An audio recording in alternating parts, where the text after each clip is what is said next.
rigiye kuba ntumbaze yego ntago namukurikiranye ngo mu kuvuza akagoma Mukabutera ngo avuga nyine ibigiye kuba ibigiye kuba haza nundi nawe ngo azavuza akagoma nawe avuguruza bya bindi abivuguruza narabajijwe cyane ariko mwuka w'Imana akajya ambwira ngo ceceka igihe cyo kubivuga icyari cyagera rigiye kuba ntumbaze yego ntago namukurikiranye ngo mu kuvuza akagoma Mukabutera ngo avuga nyine ibigiye kuba haza nundi nawe ngo azavuza akagoma nawe avuguruza bya bindi abivuguruza narabajijwe cyane ariko mwuka w'Imana akajya ambwira ngo ceceka igihe cyo kubivuga icyari cyagera rero muri iyi Pentecote yaramfunguye baza baje kureba Theogene bamuhamagara bamubwira nyine ko ari abashyitsi beza baje kumusura Theogene nawe ukunda abashyitsi ukunda abantu wakoreye Imana akunda abantu nkuko yikunda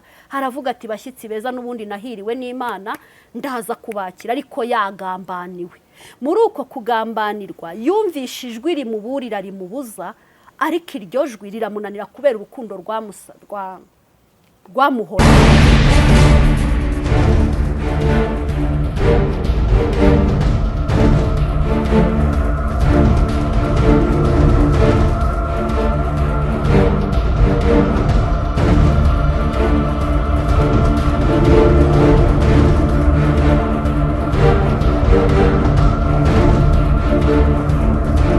Kubantu rero dukurikiye twapfumaje kwisegura ko tugiye guhindura location kubera ikibazo cy'ijoro ariko kandi tugeze ahabona twagarutse mu kiganiro twadufitanye n'umukozi w'Imana Mama Chance asobanura ukuntu Imana yamuhishuriye urupfu rw'umukozi w'Imana Theogene arukiye mu mahoro n'abitirira ko baba baranyweye amaraso ye bagize uruhare mu gupfa kwe ariko kandi ntabwo twamenya amakuru y'imvaho mwiyerekwa umukozi w'Imana yagize mu z'Uwiteka yatubwiye ko atigeze abona umwitirira muri urwo rupfu rwe mwiyerekwa yaba yaragize tugaruke uganirize abakunzi bashira TV hamwe n'Umusaraba TV utuganirize uyu mukozi w'Imana mu rugendo rwe rwo kuva mu isi yapfuye bitunguranye yazize impanuka hari ijambo wari kuvuga kuntu bamwe bavuga ko atagiye mu ijuru kubera ko yasambye bigaragara ko iyo umuntu apfa biterwa n'urupfu yapfuye n'abapfa urw'ikirago nagiye mbona abantu benshi cyane bura ku bantu bajize umutima ashobora kwicara agahita yikubita hasi bigahita birangira biterwa n'urupfu yapfuye cyangwa se biterwa n'icyamwishe kubavuga ko atagiye mu ijuru kubavuga ko yabanje gusamba ibyo twe kubitindaho kuko biterwa n'urupfu umuntu yapfuye n'umubabaro ahuriye nawo muri uko gukurwa mu mubiri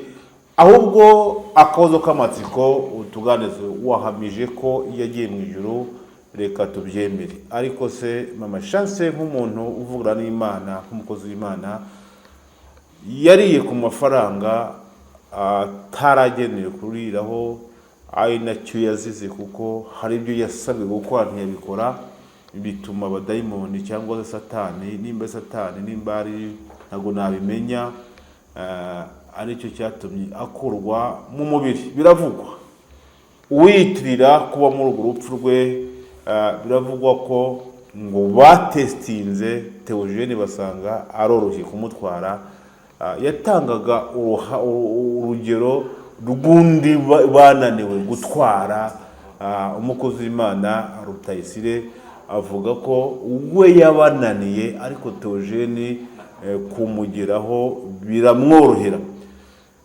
iyo turabidusanga Theogene ntabwo yapfuye wenyine muri iyo mpanuka yari ari kumwe n'undi muntu none kuki uyu mukozi w'Imana yapfuye agapfana n'undi ariko kandi ngo byari byoroshye kumutwara kubera ko Rutayisire yabananiye tuganize nkawe nk'umuvugishwa n'Imana nimba Theogene yari mu gika cyangwa se mu gice cyo gutwarwa n'abadayimoni bitunguranye, nimba ari imbaraga z'amasengesho zabaye nkeya, nimba ari abamusengeraga batari bakimusengera, ariko kandi se yapfuye wenyine, yapfuye n'undi, yapfanye n'undi muntu bari bari kumwe. Umukozi w'Imana, sinzi ukuntu uri busobanure, ariko ganeza abaduteze amatwi, niba yagiye mu ijuru koko kandi yarafashe ku mafaranga atarageneye kuribwaho, icya kabiri yapfanye n'undi, icya gatatu biravuga ko byari byoroshye kumutwara. Sobanura abaduteze amatwi kuri utwo tuntu. Njya numva abanyarwanda baca umugani ngo yapfuye ntawe utayiryaho, ariko buriya yaba wagiye yaba natwe turiho, yego biroroshye cyane kuba nanjye wicaye aha nava kuri kamera ukumva ngo birarangiye. Ikindi gikurikiyeho, mu nyumve neza, ntabwo navuze ko Theogene yapfuye kubera amafaranga yariye. Aribyo abayariye ni benshi bapfa, kuko benshi banayarya batazi ibyo barya ibyo ari byo. Izi mbuga nkoranyambaga arizo iyi myuka ikoreraho cyane, bafite ukuntu baza kumotiva abakozi b'Imana ngo barabashimira, ngo baragira bate, n'iyo myuka niyo nzira inyuramo. Abariye aya mafaranga ni benshi, bamwe babasaba kujya muri ibyo bintu barabyanga, abandi barabiyoboka. Rero kurya amafaranga si cyo kibazo cyatumye Theogene apfa, nubwo ariyo ntandaro, yego, ahubwo icyatumye Theogene apfa, mu nyumve neza kandi tubigendanemo neza, nuko icyatumye iyi myuka imuhiga ikamutega urupfu, nuko yanze gukora ibyo bashakaga ko akora. Kabiri, impamvu Imana yamutanze kuko yari ari mu bwami bw'Imana, ni naho yakoreraga, nuko atigeze yumva ijwi rimuburira ngo urugendo rujya i Buganda agire gute aruhagarike. Ubu aka kanya tuvugana, muri kino gihugu harimo abariye ayo mafaranga batabizi, nabo babwirwa kujya muri iyo myuka baranga, bari guhigwa.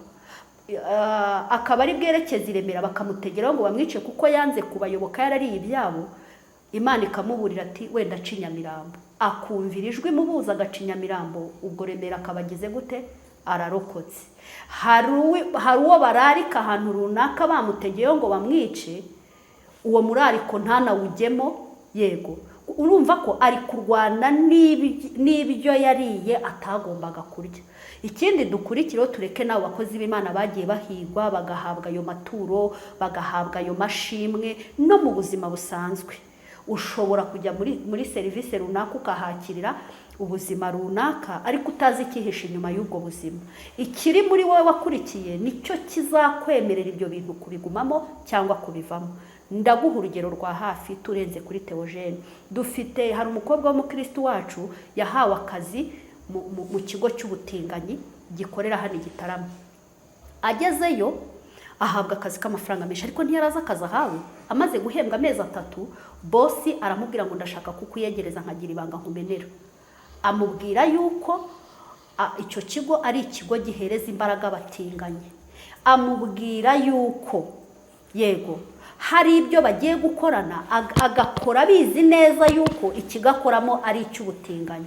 Umukobwa atitaye ku mafaranga yahembwaga, atagize ikintu yitaho, akimara kumenya akazi yahawe akariko yahise asezera, kubera ko Kristo uri muri we ntiyamwemereraga guhembwa, yego, mu bushukanyi butwara abana b'abasore, mu butinganyi n'abana b'abakobwa babahuza n'abandi bakobwa, n'abasore babahuza n'abandi basore. Rero ntago ari mu bakozi b'Imana gusa, iyi si turiho Satani afite amayeri menshi ari kuyoberezamo abantu, abakuruza ubutunzi, abajyana muri ubwo butinganyi, mu mbaraga za Illuminati no mu zindi mbaraga zitandukanye z'ubwami bwa Satani. Hari ababa bafite amarari y'ubutunzi, bakemera kujyayo bakabayo, bakaza bagakomeza bakadushuka ubukristo kandi bari aho ngaho. Hari n'abamara kubimenya, barahawe utuzi, barahawe amafaranga, bakemera bakarekura. Ariyo ya ndirimbo baba bahamiriza ngo ngende umukristo nzahora ndiwe kugeza ku gupfa.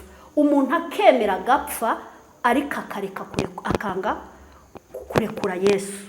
Rero Theogene kuba yarapfuye si ikibazo. Theogene yapfuye kubera ko yanze kurekura Yesu.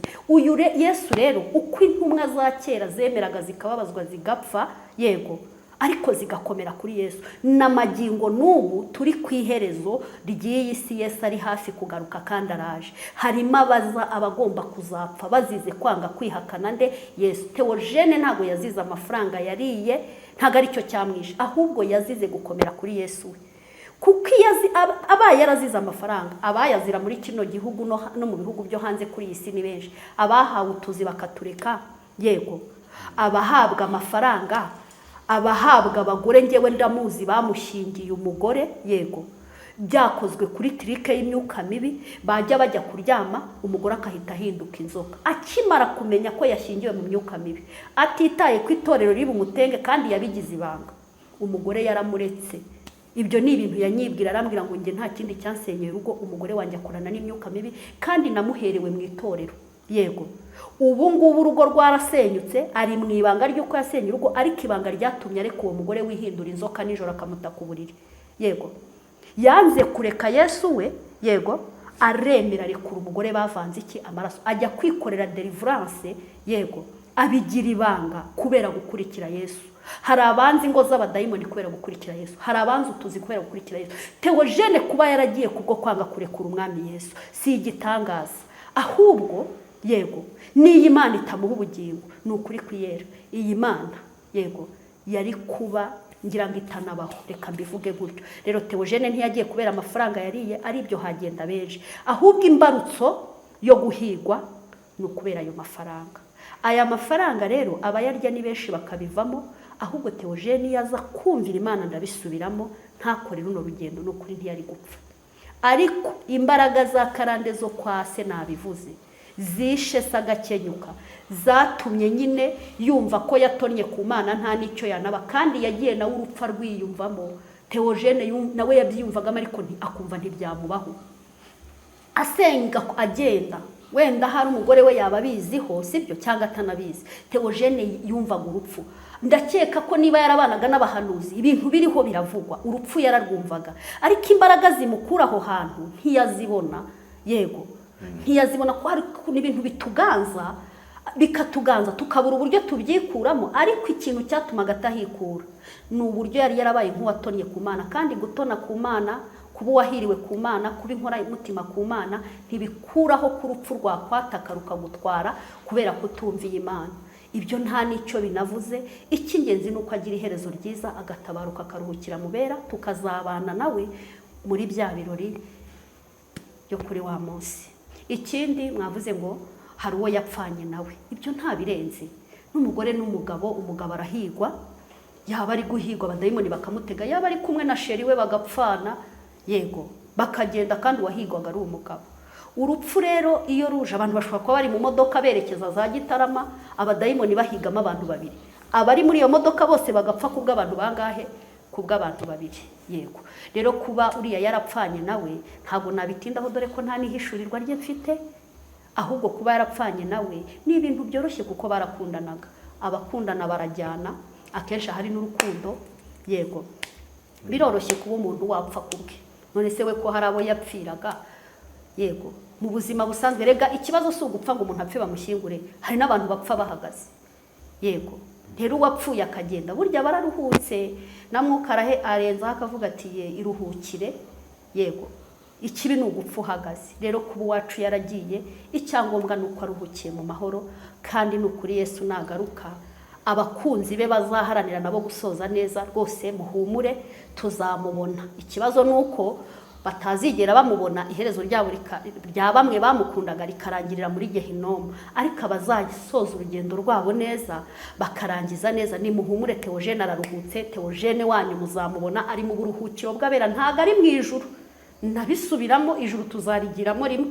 Ubwo Yesu azabavugije impanda, bazaba bakiriho n'abazaba barapfuye, twese tuzumva iyo mpanda, tuzamuke tujyanwe muri paradizo, tujye kugororerwa imirimo twakoze, ubundi twigire muri iryo juru. Rero ijuru ntago abapfuye bahita bajya mu ijuru, ahubwo bajya mu buruhukiro bw'abera, mu yindi saha abera baruhukira.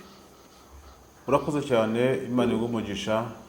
Hanze aha ngaha hari imishinga myinshi, hari abantu bafite umutima w'impuhwe. Mu yandi magambo, amafaranga aratangwa mu bice bitandukanye, amashansi nk'umuhanuzi, umuntu araje arakubwiye ati hano mfite amafaranga naya, mfite ibintu runaka nshaka kuguha. Tuganiriza n'abantu bakira ibintu by'impano, ibintu batazi ahantu biturutse. Nkaye nk'umukozi w'Imana nk'umuhanuzi, umuntu araje ati ndashaka gukora igikorwa iki n'iki kandi kirimo amafaranga menshi, wabyifata mute? Urazi se nkubwire, nta nubwo ibyo bindeba aho ibintu biturutse. Ikindeba ni ubwami ndimo. Ubu bwami ndimo bw'Imana hari ikintu bita stop, n'abashinzwe umutekano kurinda abatuye muri ubu bwami, gutangaza amakuru kabe naho ntakumvijwe yuko hari ibintu byinjiye muri icyo kigo.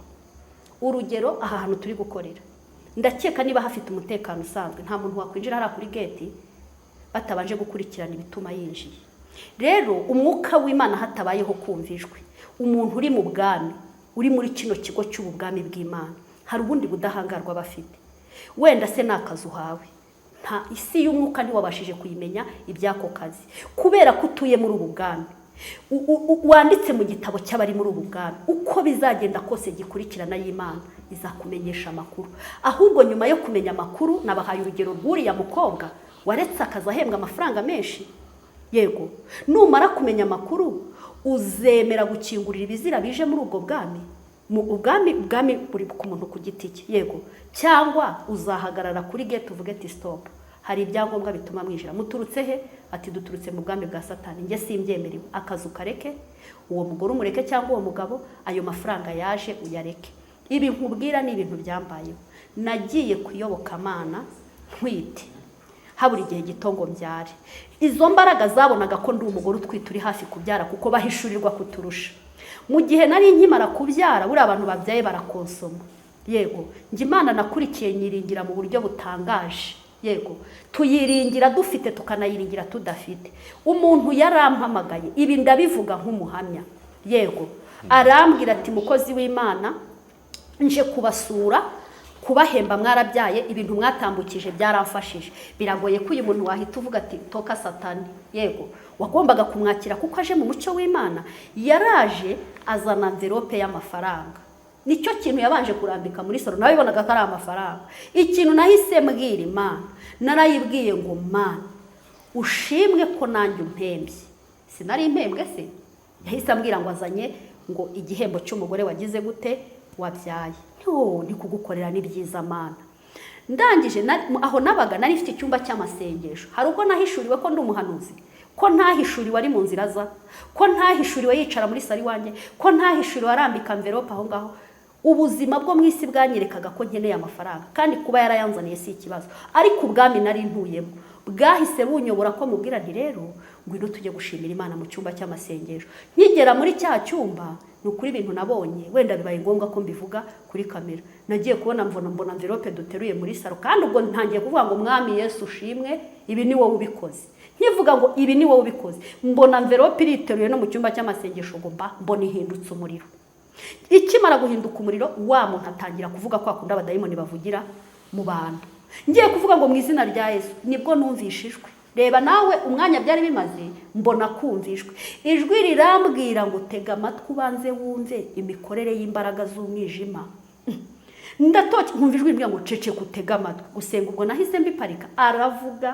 Avuga abahanuzi batwaye, avuga abapasiteri batwara, avuga abavuga butumwa batwara, avuga abahanzi bafite amajwi meza batwara, avuga birata uburanga, abakobwa babaha bitwaje amajwi y'abakobwa beza baririmba muri avuga ukuntu baca mu kurambagiriza abakobwa mu nsengero. Aravuga ngewe ubwanjye nabizi ibyuya guturuka mu birenge kugera ku mutwe. Ya envelope yego yaje igaterekwa aho ngaho ikaka umuriro. Nabonaga yakumura ariko simbona envelope. Aravuga, ngiye kubona mbona envelope irongeye ibaye envelope, kandi ari kuvuga na cya gihe nsenga wari umuriro waka. Ngiye kubona mbona hisa afata envelope, asohoka muri saro, arakomeza aragenda, arasohoka mu gipangu. Mera nk'umuntu uguye mu kantu. Naramukurikiye, nta minota 2 yari amaze asohotse. Ngeze inyuma y'igipangu ndamubura, ndeba ruguru ndamubura, ndeba hepfo ndamubura. Ndavuga se ararigise, ntangira kureba se Mana mpishurira, hari igitiye habe nihishurirwa nigeze ngira. Naravuze ni cyo koza abantu barabona. nibwo nahise mbwira bari bari mu rugo ntimuzi bya wa muntu wampamagaye ngo aje guhemba umubyeyi, nyine ntanga story. Ntibigeze babishyikira kuko wumvaga ni ibintu byakoreye mu mubiri mu buryo bufatika, ariko mu isi yo kubiganiriza abantu kumva ni ibintu bidasobanutse. Rero ikibazo si ibyo twakira, nta nicyo binatwaye. Mu mashopu tujyamo ugahaha, si byo se? Ukagenda ukagura imyambaro, ubu turarambagiza, dushaka utuzi, impano z'amafaranga ziraza, ariko stop kubw'ikigukoreramo. Nk'uko mu bwami bwa Satani biragoye cyane ko ibivuye mu bwami bw'Imana byinjirayo. Yego, kominikasiyo kubw'urukungu rwivanze n'amasaka ntabwo izabura. Abakozi bazabangaja, abakobwa n'abasore bazarongorwa, abahabwa impano bazazihabwa, abahembwa n'ibindi byose bizaba, ariko stop kubw'igipangu barurirwamo. Hari abashinzwe umutekano na gikurikirana y'Imana yo kugukurikirana, n'umubosi akaba yakwitora nk'uko navuze kuri wa mukobwa, akakumenera ibanga azi ngo agiye kukwiyegereza, kumbe n'Imana ikuburiye kugira ngo uve hehe muri ka kazi. Imana yo mu ijuru ifite ukuntu ishobora kukuburira muri izo mpano wakiriye, yego, ukanakira n'ayo mafaranga wayabitsa muri banki bakakubwira ko yayobye. Imana yo mu ijuru ifite ukuntu ibintu bigenza, wanayakira wayarambika no muri saro, umukozi akabara yayibye akabaragiye kuko akorana n'ubwami bwa Satani. Ndatekereza neza ahangaha ngendeye mu isi y'umwuka, yego, nkamanya n'umwuka ukorera muri njye. Ubwami bukubarura nibwo bugukurikirana, kandi umuntu bwe abasha kuba umuhanuzi w'ubuzima bwe kubwo gukontorora kwa gikurikirana y'ijuru kubw'uwo muntu bafite bakurikirana ari mu isi. Nta bwoba, ikibazo si ukwakira, ahubwo ikibazo naho ubarurirwa. Imana y'umugisha ati nta bwoba, ahubwo ikibazo naho warurirwa. Hari abantu bafite amakuru y'ibintu Imana izabakorera. Imana ikavuga iti nzakujya gutya na gutya na gutya na gutya, Imana ikwiye gusezeranya, ariko kandi haca iminsi ukabona bije mu yindi shusho, ariko kandi ni bya bintu Imana yakubwiye ko izaguha ikabiguhereza, wamara kubyakira ejo ukumva ngo biturutse kuri Illuminati cyangwa se ku busatanike. Tuganirize ku bantu baduteze amatwi, ni gute watandukanya impano z'Imana n'impano z'abasatanike? Ndahera kuri kino kintu. Umugisha w'Imana, yego, uzaza kurwanwa n'imivumo ya Satani se cyangwa n'ibibi bya Satani. Ni ukuvuga ngo hari ukuntu umuntu aba ari mu masezerano cyangwa ari mu mugisha w'Imana, Imana ikamureka akawinjiramo, hakagira ibiza kumuvangira, Imana ikabyemera kugira ngo irebe ko yihakana akanyurwa n'ahari. Urugero, wenda Imana iravuze ati nzaguha inzu, iguhaye amafaranga, utangiye kubaka, urugendo rwawe rwo kuguha umugisha, wenda inzu uzayubaka amezi 6 n'urugero cyangwa imyaka 2. Noneho Satani akavuga ati okay, ubwo harimo kuyubaka imyaka 2 bitewe n'uwariwe, reka tugende tumuvangire turebe ukuntu tubigenza wenda bibeho mu mezi 6.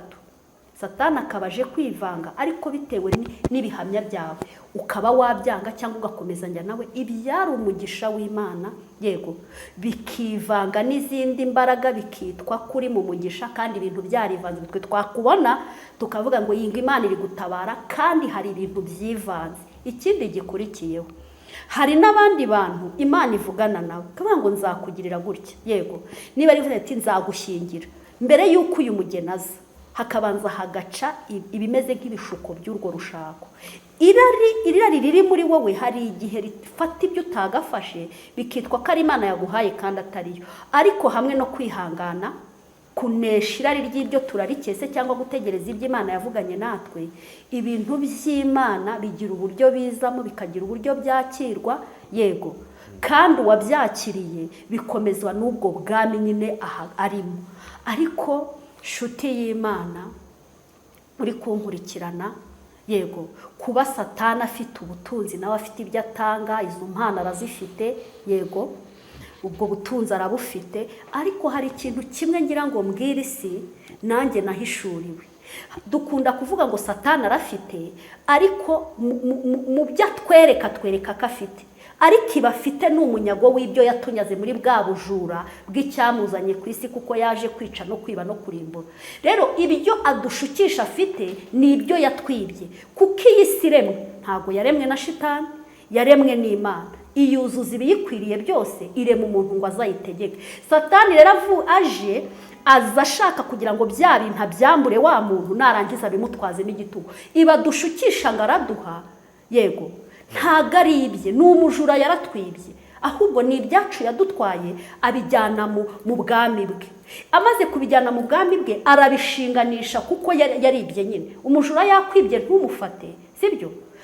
Nta gihamya ufite cyo kujya kumwambura ibyawe yakwibye, ariko ashatse bya bindi yakwibye kuko yakugize umukene, ashatse yaza akabigutwazamo igitugu. Rero ibyo Satani adushukisha ngo afite ni ibyo yibye umuntu mu buryo yaremyemo. Ntadutere ubwoba, ntadukange. Akazi nigashake kabe gatangwa na Illuminate, akazi nigashake kabe gatangwa n'abatinganyi, amafaranga nashaka avi kuzimu, sibyo? Turabizi ko ari umunyago wacu, ariko kuko wagiye mu bwami bwa Satani hari stop, kuko ahangaha ibiri ahangaha birera. Ariko Imana inabyemeye kubyakira, sibyo? Iri kugupima ngo irebe ko ufite guhakana ibyahumanye ukagumana ibyera by'Imana.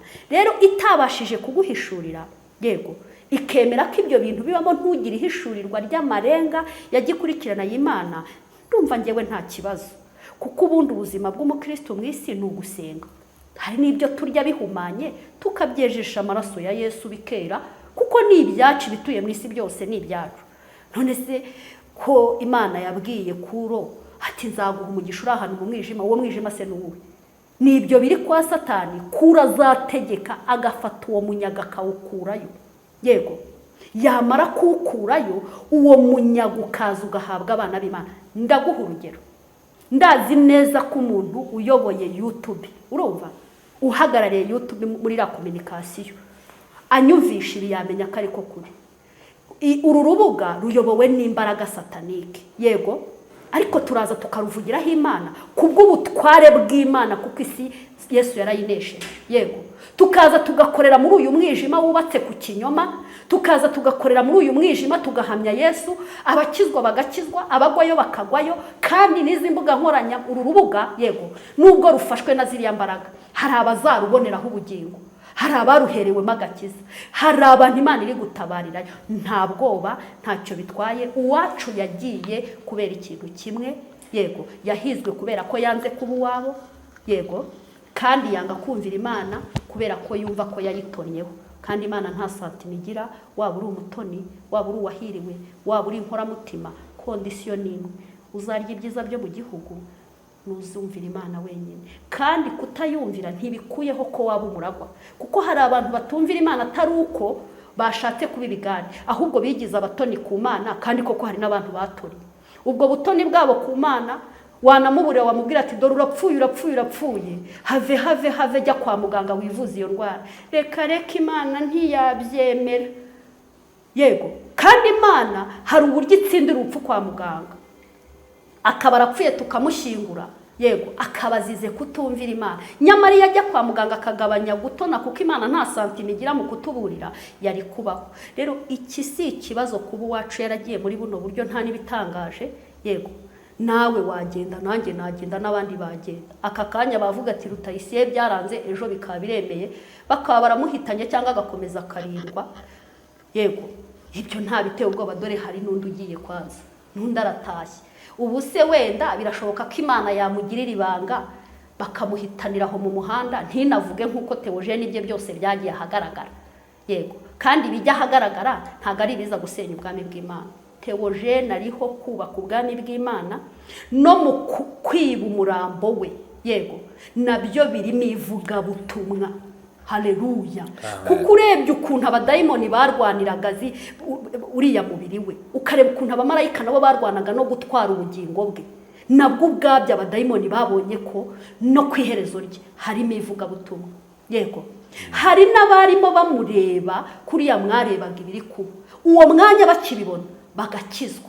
Uwo muntu uri kujya mu ijuru n'urupfu rwe rubwiriza abantu bakagira gute, bagakizwa. Ndetse no muri ibi byose n'iyikuzimu bahagurutse umudayimoni, sorry ntabwo mvuze kuri muntu avuye ikuzimu, biranashoboka ko rwose ndabihamiriza, yego, biriya bintu akabivamo, Imana ikamutugarika ikamubuza amahoro, yego, akaza agatangaza amakuru. Muri uko gutangaza amakuru nk'uko nabivuze, yego, hakagira abahinda umushyitsi, yewe Mana we, burya umuntu ashobora no kuba ari muri hiti, abadayimoni bamuhiga, yego, bashaka kumwigarurira, ashaka kuba uwawe Mana, umutima wanjye uri. Ikintu cyose kije ku muntu w'Imana ni ikintu cyo kwitondera, kuko kiza kirimo kubaka ubwami bw'Imana. Ikije ku muntu wa Satani kiza kije kubaka ubwami bwa Satani.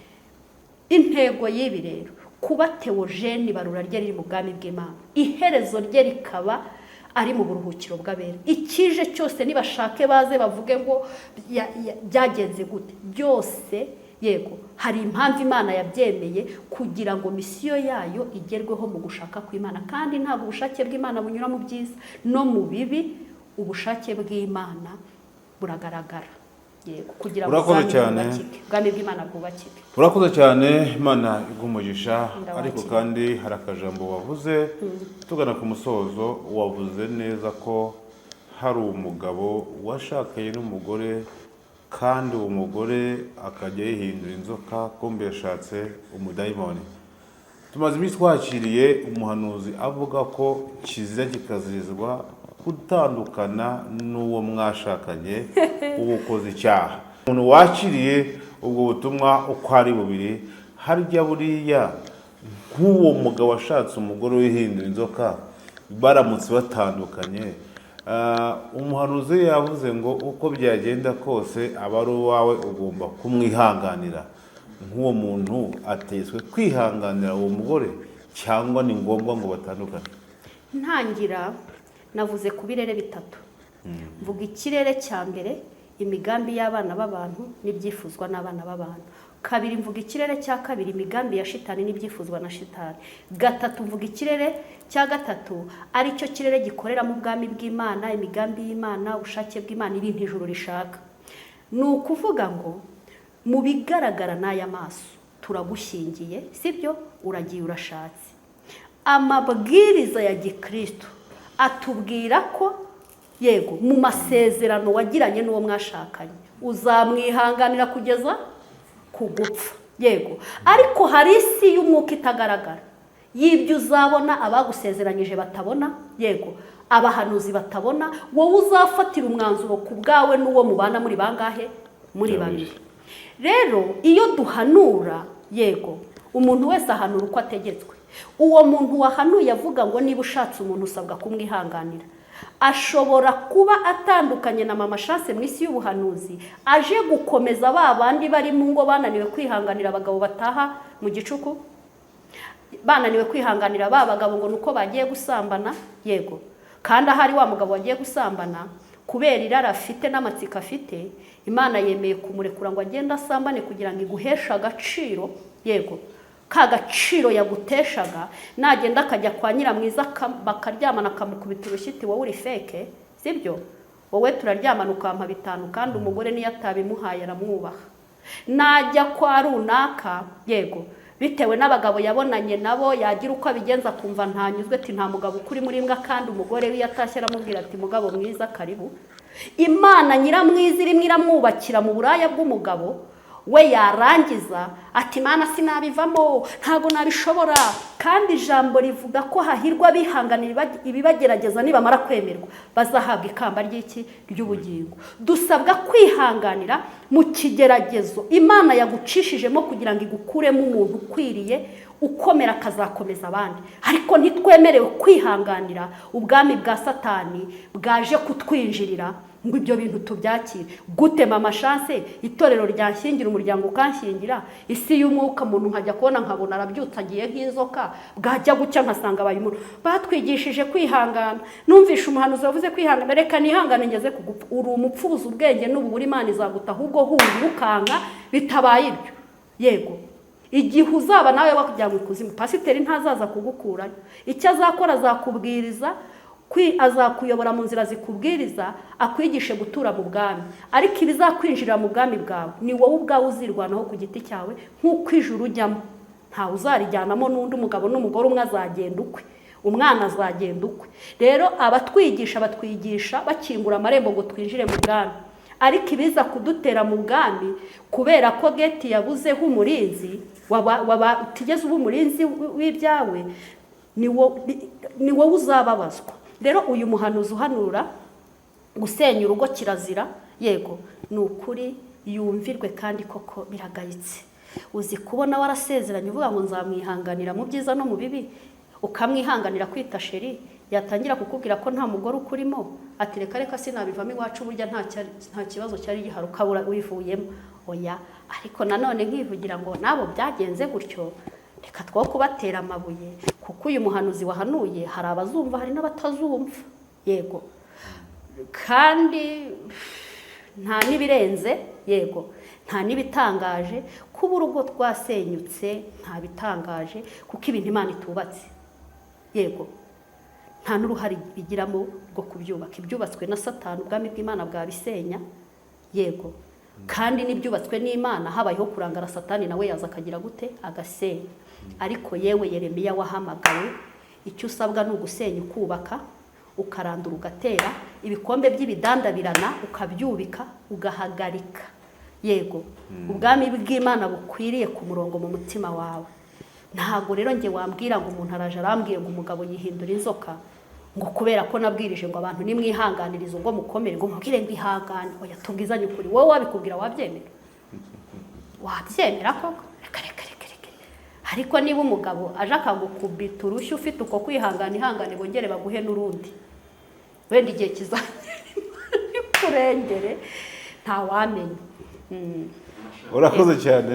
Mbere yo gusoza dusubiye mu gatoya, twatuye ko Pastor Theogene ari ahantu ategereje umuzuko cyangwa kizanye, ariko twabonye umuntu ko yabonye Theogene ayoboye korali mu ijuru, ari kuririmba akamara message abwira abantu ko isi ari kurira. Atubwira yuko uriya muntu wahanuye yuko wavuze yuko yari yanyweye amaraso ya Pastor Theogene akanamwica, yatatumwe n'Imana ahubwo isi ari Satani. Uyu munsi abantu bari mu rujijo, umuhanuzi ninde, uvuga kuri ninde? Nk'umuntu wari mu kirere cy'umwuka, ibintu bivuga iki? Ni ukuvuga ngo muri biriya birere bitatu, umuhanuzi uri muri kino kirere cya mbere, yego, navuze ukuntu akarondora ibiri iwawe, akarondora isengeri wambayemo imbere, ibyo wasigaye uvuganye n'umugore. Uyu muhanuzi afite no kugenda akinjira mu isi y'ahabera baruhukiye. Iyo ahageze, kubera ukuntu bameze neza, baguwe neza, yego, kuri we ni nk'ijuru, yego, azaza atubwira ko avuye hehe, mu ijuru. Ariko ntakuyeho ko hari n'abantu bapfa, Imana ikabajyana mu ijuru, ikabereka mu buryo bw'iyerekwa. Ntawe ugerayo, bagerayo mu buryo bw'iyerekwa, ikabereka ati dore ijuru muzajyamo, dore uko bizagenda.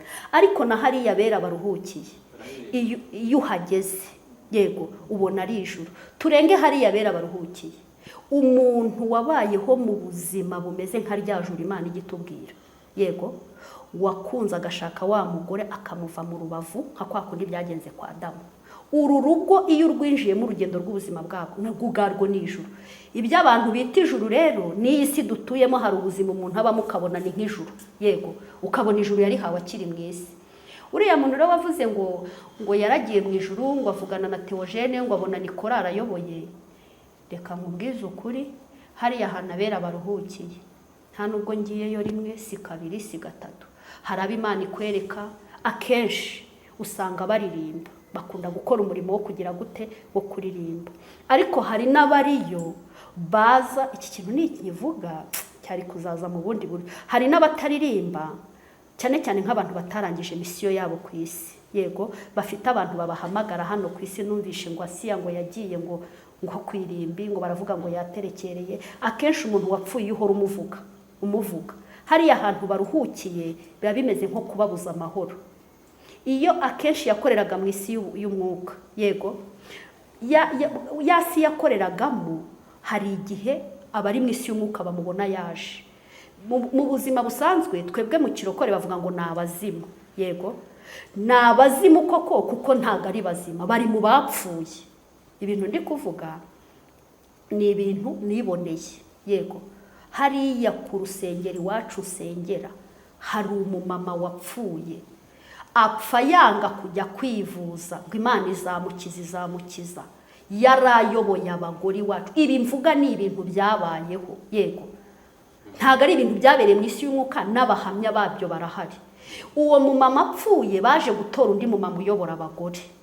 Mu kuyobora abagore, kubera ko yagiye atarangije umurimo we nawe azize kwa kutumvira Imana yanga kujya kwivuza, ngo batonye ku Mana. Hari ukuntu abantu bigira abatoni, ugasanga hari ibintu barengereye, bararwara ntibivuze, urumva hari ibintu badakora, mbega simbizi, ntago ngiye nabuze uko nabibara ibintu mbona. Yego, yarapfuye, ariko kubera yagiye atarangije umurimo we, muri abo bagore yayoboye ntago yabavuyemo, kubera kutabavamo ntiyanasinziriye ngo bamureke yisinzirira tuzi. Igihe cyo kugira ngo ayobore iyo kigeze, wa muyobozi uri kuyobora, yego, wa mwuka we uraza ukicara iruhande rwa wa wundi uko ari kuyobora akamera nk'uri kubwirizwa wa wundi. Naragiye rero ndi imbere yabo kwa kundi uba uri kwigisha, nkabona umuyobozi yicaye aha, nkabona n'undi yicayeho, kandi nkumva uwo muntu yarapfuye. Iyo nza kuba mfite wa mwuka wo kumva ko abantu bapfuye tugomba bose kubahindura abasatanike, kandi hari uburuhukiro bw'abera, haleluya, hari n'uburuhukiro bw'abanyamabi. Aba banyamabi ababo nibababuza amahoro ku isi bazagaruka mu mabi, yego. Aba baruhukiye hariya hera nitubabuza amahoro ntitubabuze gusinzira, umwuka w'ibyo bakoraga ku isi uzagaruka mu mibiri yabo. Ndangije ndavuga Mana, ibi ni ibiki? Mpamagara wa wundi uyoboye, nabwo ariko ibintu nabonye wowe ujye ubibona. Ati ni ukuri, mba numva arimo arambwira ngo nkore ibi, nkaceceka nkacyaha. Abandi batavuga ngo natewe n'abazimu, nta bazimu baguteye. Uzi impamvu aza? Yagiye igihe kitageze, misiyo y'ibyo yagombaga gukora bitarangiye, niyo mpamvu aza gushaka umwuka ugaruka mu nshingano. Ikintu ushatse kuvuga rero, nubwo imibiri bavuye mu mubiri, urumva, batambaye imibiri, twe tukaba tuyambaye, ariko kominikasiyo ni imwe. Niyo mpamvu Yesu nagaruka azavuga twese tumwumvire rimwe. Impamvu tuzamwumvira rimwe, bambuwe umubiri, ariko ahantu bari ibikorwa, isi barimo ibikorwa bigize gute, birakomeje, yego. Aho dutandukaniye nabo, twe turacyambaye umubiri. Kabiri, turacyafite amahirwe yo kurangiza misiyo y'ibyagize gute, y'ibyatuzanye. Ikintu nahise nkorana iki, nabwo Imana ngo niba ndi mu butware bwawe nkibasha kuza aha mu bagore, uyu mugore ntazagaruke, nagenda asinzira tuze, kandi ni ukuri kwiyera, yego. Ikintu cyambabaje, yego, ahantu yararuhukiye mu mirimo myiza, yararuhukiye mu mirimo myiza, ariko umunsi w'urubanza hari ikintu kimwe azabazwa kizatumira ijuru ataryinjiramo. Rero hariya hantu nakunze gutwarwa mu isi y'umwuka, ngenda ndeba abaruhukiye mu mirimo myiza, abaruhukiye bazazukira ubugingo buhoraho, abasinziriye ikuzimu barimo barakoresha tuzi ngo barapfuye, urumva, kumbe baza gutera iki abantu. Niyo mpamvu umuntu wese yavuye mu mubiri tuzi ko yavuye mu mubiri, yego, ni mumureke, mwimubuza amahoro. Biriya rero babuzaga Siya, yego, ntacyo bitwaye pe, ariko ni bibi. Uwo muntu uri kumubuza amahoro mu buruhukiro, kandi ikindi uri kumuhamagara nk'umuzimu, yego.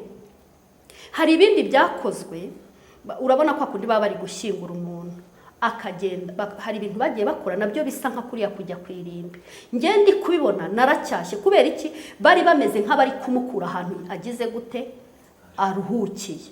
Ndababwiza ukuri, uwo mugore namwirukanye mu bagore, mbikora ku ibanga ryanjye, cyokoze uwo yasuraga, yego, agashaka nko kumubwiriza gute umuntu aba yarapfuye akaza kubwiriza umuntu uri hose. Ntibyongeye kuba. Uwo byabagaho, tubiziranyeho nge nawe turi babiri, uretse abantu bigira ntirumveho, bafite ukuntu babaye nk'imbata z'itorero, ariko hari n'abari indani hariya ibi babyumva nabo bafite andi makuru babitse, yego. Bagore bahoraga bamuhamagara wa wundi ubayoboye yahaguruka agiye kubwiriza, erega hano natewe, ako shitani uranshaka gitoka, urumva. Babandi yigishaga bakundaga ukuntu yigisha, bagiraga gute, bageraga mu materaniro wa wundi yahagurukaho kugira ngo abariyo babona, bakajya mu isi y'umwuka bakabona wa wundi, bigatuma haruhukiye atagira gute, aza nyine akabana nabo.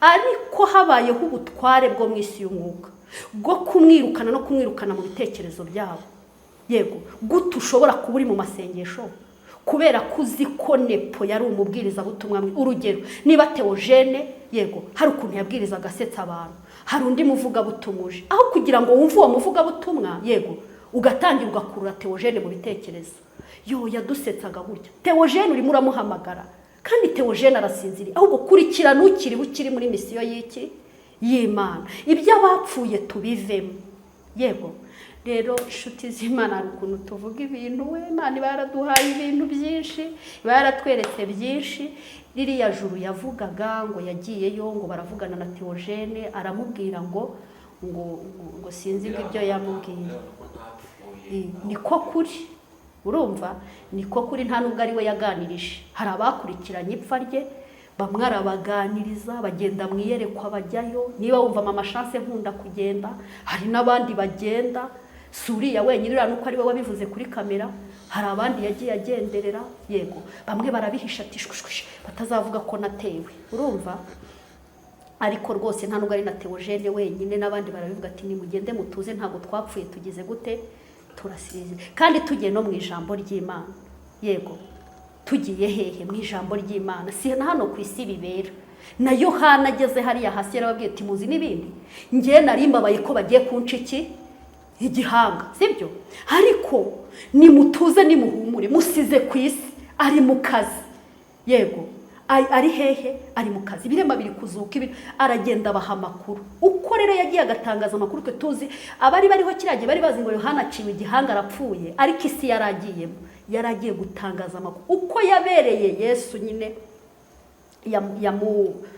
yamubereye niba navuga ngo yabaye mu isi ategura urugendo rwiza rw'abera yego na hariya yaragiye atangaza amakuru yo gutegura urugendo rwa Yesu ajya gucungura imbohe zari ziboheyeho rero uko biba muri buriya buruhukiro barimo uretse ko Yesu yarabirangije kiriya gihe babaga baboshye ariko Yesu yarababohoye mu isi yabo yaho baruhukiye bararirimba bahimbaza Imana yego basubiramo ubuhanuzi bahanuraga bagasubiramo ukuntu bigishanyaga nabo ubwabo bakabwirizanya ikibazo gihari ni kimwe cyonyine yego nta mahirwe yandi baba bafite yo kuba bagira gute bakwihana yavuze yuko Theogene ari hariya ariko avuga yuko message ahawe nuko uriya muntu uvuga ko yanyweye amaraso ya Theogene akanamwica atari byo aho ngahamya yuko Imana yamuhaye amahirwe yuko ari mu gihe kiri ku intebe yubitse keretse ntazihana ari Imana izamugira impuhwe ndi kwibaza niba uriya muntu uko iriya ari guhimba byangije iki mu isi y'umwuka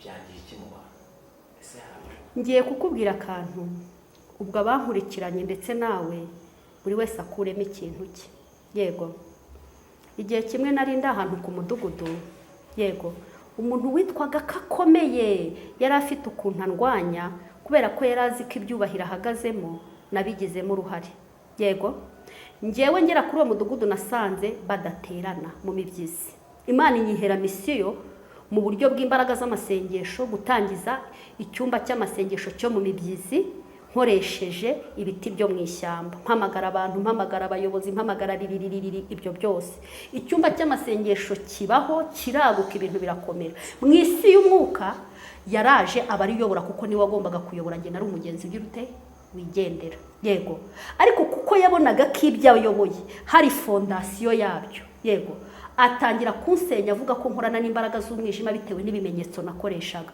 kubera ukuntu yandwanyaga iyo numvaga hari ukuntu imitima yagiye amvugamo itangiye kujabuka yego nagendaga nabona umutima runaka ugiye kujabuka kandi hari misiyo mufiteho nkaba nkubise mu kiganza cye ibyo abavuga butumwa ngo bakunda kubikora hari ababisenya na shitana ayo mayera yanyuramo yego najya kubona nkabona wenda nk'umutima runaka ugiye kugenda kandi hari misiyo mufiteho kubera ibyo yabwiwe kuri nge arimo arangenzura ntafite gukurikirana nkaba mukubise mu kiganza kuko mu kiganza hari n'izindi imbaraga za kimuntu cyangwa nkagukubita mu bitugu mbega ni nko kwambura ahantu ugiye ikintu kimwe yakoze yafashe twa tumenyetso nakoreshaga tuntabara mu bantu kubw'urubwa yego aratunsenyesha avuga ukuntu nkorana n'imbaraga z'iki z'umwijima ikintu cyantunguye ibi ni ibintu byambayeho umuhanuzi wemerwaga kuri uwo mudugudu hari abantu babemewe natunguwe n'ukuntu ahagurutse arahanura avuga ukuntu intebe yanjye Imana yubitse nka biriya byabaye. N'urugero ndi gutanga,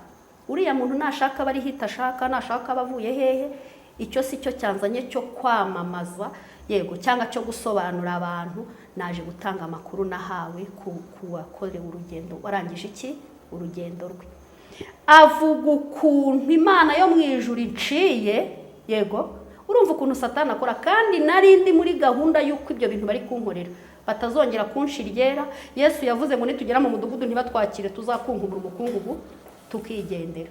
Noneho kubera ukuntu narimo mbigambirira by'uburakari, ahita hanura ukuntu Imana iciye, yego intebe naye nicayeho, nakundaga kwicara ariko icyo gihe naye nimutse, ngo nimwe ngo nari nicaye niyo nakundaga kwicaraho, arayifata arayubika hafi no kuyimena. Mbega iteraniro ryose aryereka ko nkorana n'imbaraga z'iki z'umwijima. Kubera iki? Isi ye y'ubuhanuzi, yego aragarukira muri ya myuka banshyiraho abantu nyine bandundaho. Ikirere cye cy'ibyo abantu bambonamo nicyo ahise ahanuriramo. Ndavuga Mana, ibi ni ibiki? Ngo yamureka ahanure, ngo reka umuhanuzi agire gute ahanure, ngo aje kugerageza nawe ubwawe kugira ngo upime. Dore aho ndaha sinarimo mvuga ngo ndagiye, kubera ukuntu ihagurutse akampamiriza byatumye ntavaho. Impamvu Imana yabyemeye, yego yagiraga ngo indokorere mu guhunga simpunge, mpame hamwe urugamba ngire gute ndurwane. Rero kuba umuntu yajya kuri kamera agafata intebe akayubika agahanura ati nturi umukozi w'Imana, yego niba uriya muntu yaravuyeyo akabuzwa amahoro no kumena amabanga, yego ndetse wenda akaba yanaterwa n'ubwoba tuzapfa ibiki n'ibiki, yego n'umuhanuzi akaba yaza ati tutoka Satani, n'abandi bagahanura n'ibindi bigacika. Ibyo ntibyakuraho icyo ari cyo mu isi y'umwuka, yego we n'umutima we nama n'Imana na shitani, kuko umuntu ubwe wenyine n'Imana na shitani, yego nibo bazi ibanga ry'intego y'icyihishe mu muntu, yego. Rero kuba uriya yakora biriya, reka nkubwize ukuri Nepo, mu muhamagaro wanjye uriya muhanuzi njye mubonye nanamuhugura biriya bintu, yego n'abandi babikora. Ndabyemera ko Imana yakwemera nawe ikagukoresha kuriya, ariko uzasubira inyuma nawe uvuge nka Yeremiya ati Imana waranshutse nemera gushukika, yego. Niba Imana ikubwiye ngo tangaza ko uyu muntu, yanabikubwira, ariko hari n'igihe ishobora kubikubwira igira ngo ikurebe, ese uyu muntu mukunda rukundo ki? Ese ubwo we bikubayeho ugasohoka mu rusengero Satani akagutwara, sibyo?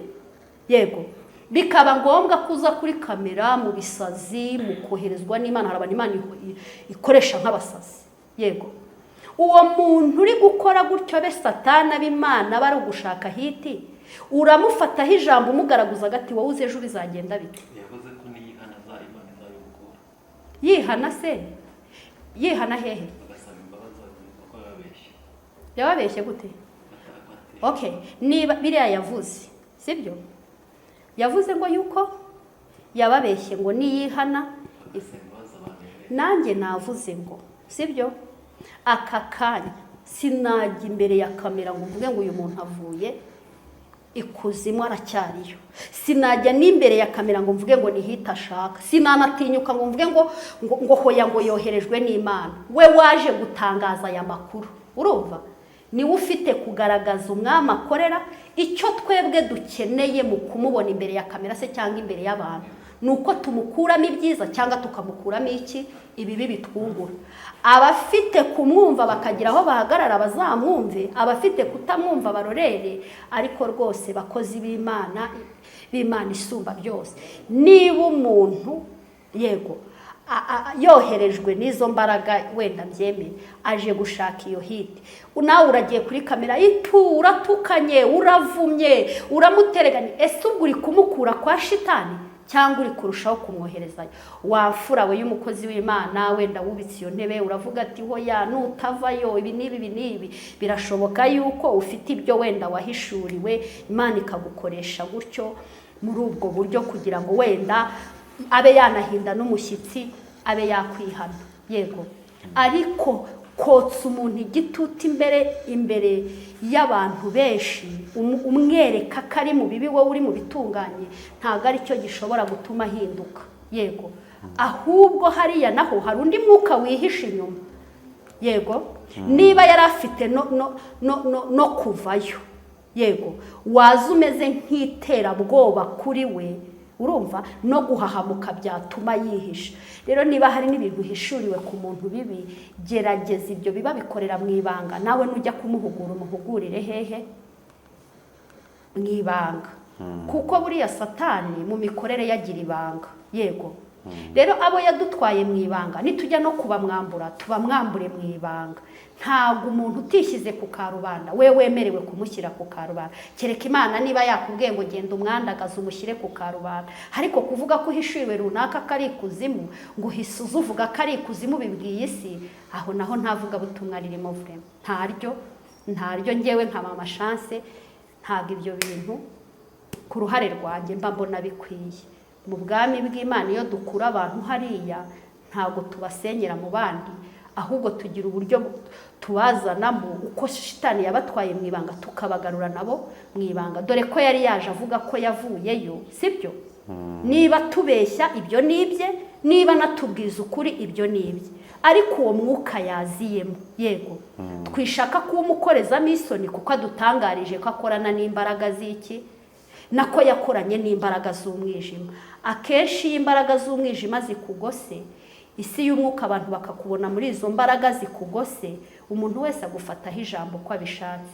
Ariko yaba bari kwa Satani, yaba bari ku Mana, twese turi bamwe. Umuntu yagihumeka byose birashoboka. Wasanga uri kugira gutyo, ejo Imana yamukoresha birenze ukuri kumugaraguza gati, nawe ukazisangayo, kandi nawe ukoreye ibyo wamukoreye, ndizera ko utakwishima.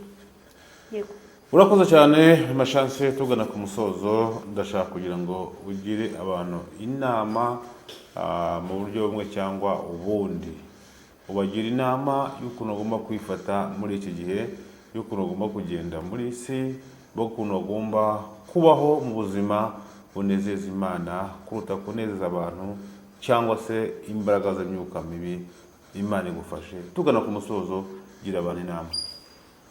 ikintu cyo navuga, hari ikintu kimwe kiri gukunda kuvugwa, abakozi b'Imana babaye babi, baradutuburira, barabeshya, ibintu byaracitse, byaracikiranye. Ndatekereza ko nuko kuvuga ngo umuntu akaza akavuga ati twanyweye amaraso y'umukozi w'Imana, twaramwishe. Abantu aho kugira ngo bakurikirane ibyo bintu impamvu bivuzwe, umuntu wese yisuzume, bahise bihutira baramubeshyera, nuko babaye. Mbega induru ziravuga, ariko banoma cyane mu gufana ibiba abakozi b'Imana ngo bakora. Nyamuneka uwo mukozi w'Imana wabonye mu bibi, nubwo ari umukozi w'Imana, ariko nawe ni umuntu. Tukiri mu isi turacyakomeje ibihe mu ntambara. Niyo yaba ari umuhanuzi ukabona hari ahantu yatandukiriye, tumufashe mu rukundo rw'Imana, tumube hafi. Kuba yaraguhanuriye ntibikuyeho ko wamenya ko yakoze ikibi ngo umuhugure, ahubwo wibona uwo Satani ari guteregana ngo nawe uteregane. Oya, mu rukundo rw'Imana Kristo yaje gushaka icyazimiye, ntago yaje gushaka intama iri mu rwuri. Kandi icyazimiye harimo n'umuhanuzi, harimo umuvugabutumwa, harimo wa wundi wakuburiye akaguhanura ukamenya inzira unyuramo. Uguhiga ni umuhiga. Tureke gufanana mu bibi, tureke gutererana, tureke kubura urukundo rw'Imana. Urukundo rw'Imana nicyo cyapa kituyobora inzira ijya mu ijuru. Kunda mugenzi wawe nk'uko wikunda, nk'uko nawe muri za ntege nke zawe yaguhishuriwe akakugirira ibanga, akagufasha ukabasha gukomeza urugendo neza. Ejo nawe nagwa muri wa mutego wijugunya. Rwose bantu b'Imana, tugira ubukristo burangwa n'urukundo. Yego, aho uwo muhanuzi yaguye, uwo muhanuzi ni umuntu si Imana. Mufashe aho yagufashije, nawe umufate. Ninkomeza ngo ukomeze, nta muhanga w'uru rugendo. Uyu munsi umuhanuzi yaba ari guhanura ibintu bimeze neza, uwaguhize cyagiha kuba hafi nawe akamuhiga, ejo ukabona byanze.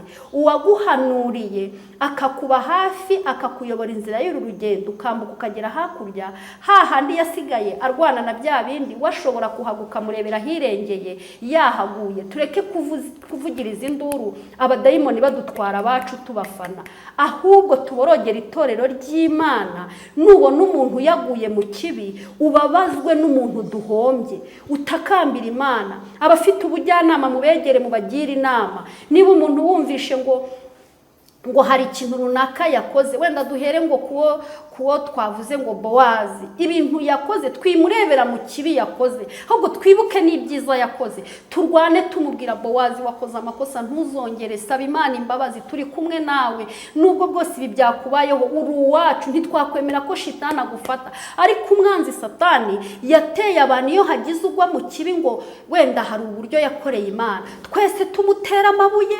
tukamujugunya.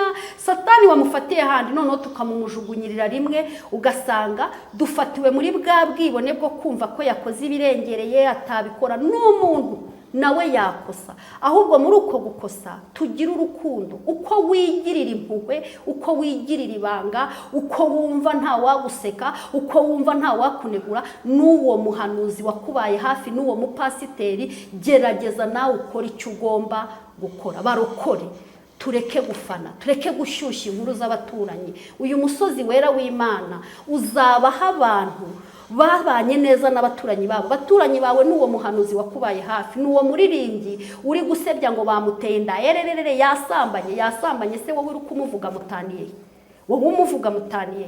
Ariho Yesu bamuzaniriye ndaya, harabareba atako ibi ni ibiki, banzaniye indaya ngo nyicire urubanza, kandi harimo n'abamusambanye, hatutarakora icyaha namutera amabuye. Baracicikana bariruka, indaya icira bugufi Yesu birangira ibaye inshuti. Hari igihe uyu uri kugira gutya, yego muri ibyo bibi Imana ifara kugurubwa wamusebeje. Oya, dukundane bakristo, dukundana aho tujya, twacunguwe n'urukundo, twahaga kiza n'urukundo, nirwo rwazanye Yesu. Natwe dukundane, two gukundana mu byiza ngo mu bibi dutererane.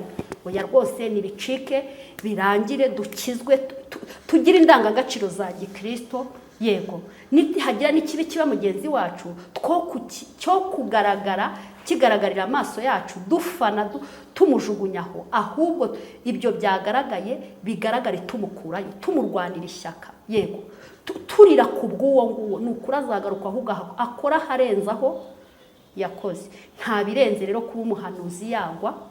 Yego hagwa uwahagaze, hasinzira ngira ngo wakangutse. Umuntu arasinzira ejo agakanguka, umuntu aragwa ejo akabyuka. Yego rero nshuti zanjye, twumvikane rwose, urukundo ni rwo rwa mbere, aba ari rwo rutuyobora. Twifurizanye ibyiza n'abacu bari kugwa, tubagaruzanye ubugwaneza, tutabajugunyira umwanzi. Ndumva nta kindi narenzaho, ibyo birabaye. Urakoze cyane. Reka tugusabe ko hari abantu bazakenera kubagira inama, hari abazakenera kubasengera kuko urumenya amasengesho birazwi, n'abazakenera kugira inama nabo bazaboneka. Reka tugusabe utange telefone zawe kugira ngo abazagukenera bazabone uko bakubona. Niturangiza tugana ku musozo, uhita usengera abantu b'Imana, Imana iguhe umugisha. Yego telefone ni 0786 42 1309. Biba no kuri WhatsApp, umpamagaye ntumbone, kunyandikira aho mbohokeze cyangwa aho mboneye umwanya nkaba nanjye nagusubiza, ntacyo bitwaye. Bantu rero murekarama mu kirere, murambura bibaho muri iyi si, igihe gishobora gutuma abantu baburana cyangwa bakabonana. Ni mubohoke rwose, umbuze ukanyandikira ntacyo bitwaye, aho mbohokeye nkagusubiza, tukibanira mu mahoro, tugakomeza urugendo, tugasohoka mu manza. Nimero niyo, ibisigaye reka ibyo byose tubiragize Imana se, cyangwa tubishyire mu maboko y'Imana, kuko niyo idushoboza. Dushobozwa byose nayo iduha imbaraga. Niyo itaduhaye imbaraga ntago twashobozwa, ariko iyo iduhaye imbaraga turashobozwa. Izo mbaraga rero reka tuzihamagare mu gusenga. Uri Data wa twese, ni byinshi tuvugiye imbere yawe, bimwe byaje mu mahishurirwa, ibindi byabaye inkomezi z'umutima wacu kugira ngo nidukobera natwe tuzakomeze abandi. Nyakubahwa Imana rero, warakoze, wagize neza kuduha umwana wakunda Yesu Kristo araducungura, kuko dore niwe nzira n'ukuri n'ubugingo, ntawe uzakugeraho atamujyanye. Rero kubw'uko gucungurwa nta bwoba n'ikuzimu byose yarabirangije, ndetse no muri iyi si ubwami yarabutsindiye. Aho ari mu ijuru atwitegereza mu rukundo agira ati ndacyategereje itorero, aracyari muri abadata akoresheje umwuka wera yadusigiye nk'umufasha. Mwuka wera mufasha mwiza, wowe utanga imbaraga. Umuntu wese uzi imbaraga akeneye bitewe n'igihe arimo, uduha imbaraga bitewe n'igihe turimo. Abakeneye imbaraga y'umwuka wera w'ubwenge, kubera bari mu gihe cyo kugira ubwenge n'ubuzuza izo mbaraga. Abakeneye imbaraga z'umwuka wera wo gucishwa bugufi bitewe n'igihe barimo, nibuzuzwa izo mbaraga. Abakeneye imbaraga z'umwuka wera wo kuzura urukundo rwinshi, nibuzuzwe kubw'igihe barimo. Abakeneye imbaraga z'umwuka wera wo kwirinda, nibirukanke nibahunge birinde, kuko hari aho biba ngombwa tukiruka mwami. Harazine bonevayi, Imana yumva gusenga. Abakeneye imbaraga z'umwuka wo kwizera, komereza kwizera, ubuzuza izo mbaraga kugira ngo babashe guhagarara muri ubwo butware, kuko warabuduhaye uturema. Haleluya. Abakeneye izo mbaraga zo kukumvira, kugira ngo umwanzi uza kwiba abantu aciye muri iyo myuka y'ibyakozwe kera tudahari, mwami Imana babashe kunesherezwa n'uwo mwuka wo kukumvira. Debaze kinemo anemozine bonevayi. Imana ireba, Imana yitegereza umuntu wese uzi imbaraga akeneye bitewe n'igihe arimo. Hari imbaraga njyewe uri imbere y'abantu nkeneye, hari imbaraga bankurikirana bakeneye. Aba bantu b'Imana bahagararira iki gikorwa mpuzamahanga, hari imbaraga bakeneye. Umuntu wese hananimo uzi imbaraga akeneye, buri wese n'umuha imbaraga zimukwiriye.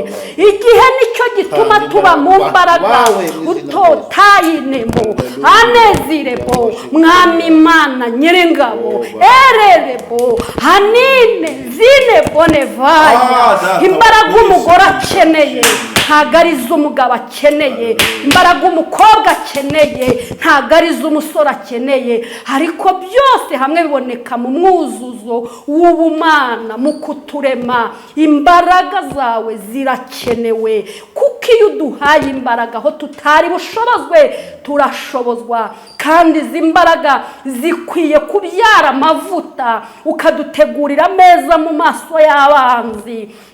Mwami Imana, ibikombe byacu Mwami Imana bigasesekara. Ibikombe by'abakobwa nibabinywereho, ameza yabo nategurwe mu banzi babo. Mwanzi Satani atsindwe mu izina rya Yesu. Ubwami bwawe nibwamamare, kuko urihagije, ni kuzimuriyo. Urahari, waranesheje, wambuye Satani urufunguzo. Turabyanze ku bwami Satani bwamamara, ahubwo ubwami bwawe nema harebo nibwamamare. Nkuru nziza y'ubutumwa bwiza niyamamare. Iri curaburindi buri wese acana itara rye, kugira ngo umukwe naza azasange nibura urumuri ruhari. Bakobwa baha urumuri, mavuta nabe mu matabaza. Aya zirebo. Urakoze Mana. Njyewe ndasozereza aha, ariko Mwuka Wera komeza umurimo wawe. Ndi umuntu, igihe kiranyoboye, igihe kirangenga, igihe kimpa stopo, ariko Mwuka Wera komeza umurimo. Ayaya, komeza umurimo wawe. Ni wowe nyiri umurimo, ni wowe wasigiwe isi, ni wowe ushoboye. Twe turarangira, ariko urakomeza mu bana tubyara. Harazirebo, ariko inkuru nziza Yesu we. Hayaya, wiwi Mwami Imana Nyiringabo, komeza umurimo wawe. Nge sozereje aha, umurimo wawe nukomeze. Urakoze mwiza, urakoze nyakubahwa. Awi, urakoze, urakoze, urakoze, urakoze, urakoze, urakoze. Turagushimiye, turagushimiye kubwo gudukura mu rungabangabo. Urakoze, urakoze. Hayaya, ndagushimiye kubw'aba bako. Ayabo, wiwi Mwami Imana, ndagushimiye, ndagushimiye kubw'aba basore, ndagushimiye icyubahiro ni ikibi cyawe kutazi umwuka w'ubushishozi. Urakoze imbaraga z'umwuka wera ko zimanukiye abantu bawe. Urakoze tayabo mu izina rya Yesu, mu izina rya Yesu. Urakoze amarembo y'ikuzimu kufunze. Urakoze ku bwami bwawe bwamamaye.